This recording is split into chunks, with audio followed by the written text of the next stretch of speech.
এই দেখো আমার পিকু সোনা এখন পরিষ্কার পরিচ্ছন্ন করতে ব্যস্ত। এই যে চুল পরিষ্কার করছে এখন। ও সরি, আমার জামা কোথায় কি আছে সব পরিষ্কার করে দেবে। মানে উনি যেমন ফর্সা, ফকফকে ফর্সা, আমি তো অত ফর্সা না বাপু, আমি কালো, এত পরিষ্কার করতে হবে না।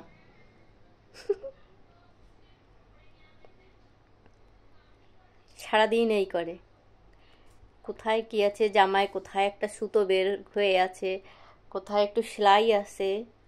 দেখো ওই পুঁথিটা এখন কামড়ে কামড়ে ভাঙবে।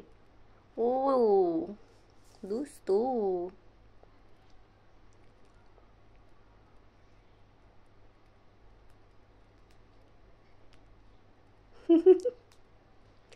তোমার ঠোঁট ভেঙে যাবে বাপু।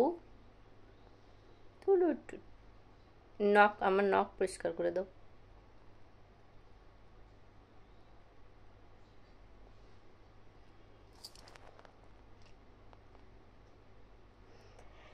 পিকু, পিকু।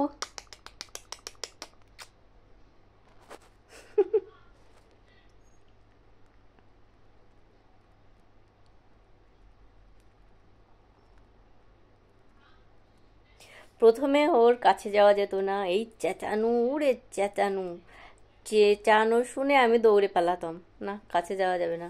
আর এখন আমার কাছ থেকে তো যাবেই না, যদি খাঁচা থেকে বের করি ওই হাত থেকে আর নামবে না, খাঁচার ভিতরেও যাবে না।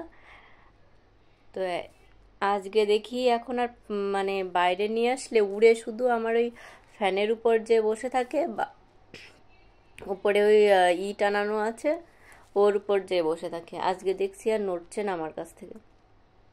ভদ্র হয়ে গেছো আমার পিকু সোনা।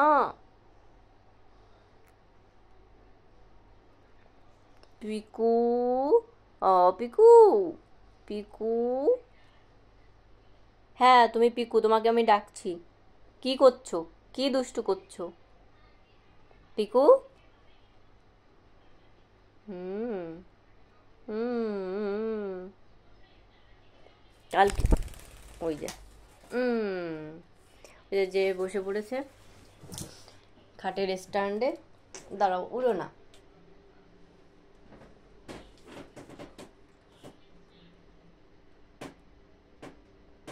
থেকে থেকে এসে এখানে বসে থাকবে। তুমি এখানে বসে থাকলে দেবে পটি করে, বিছানায় পটি যাবে, বুঝলে?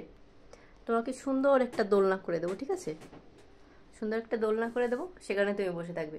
দোলনার নিচে একটা পটির ব্যবস্থা করে দেবো। চলো নিচে চলো,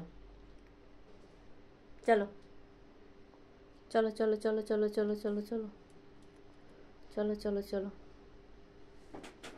কি সুন্দর কথা শুনে আমার পিকু শোনা। তোমাকে একটু বকেছি, ঘন ঘন কথা বলছিলাম, এর জন্য রাগ করে উড়ে গেছিলে।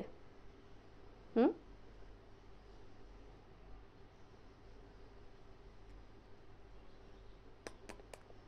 পিকু।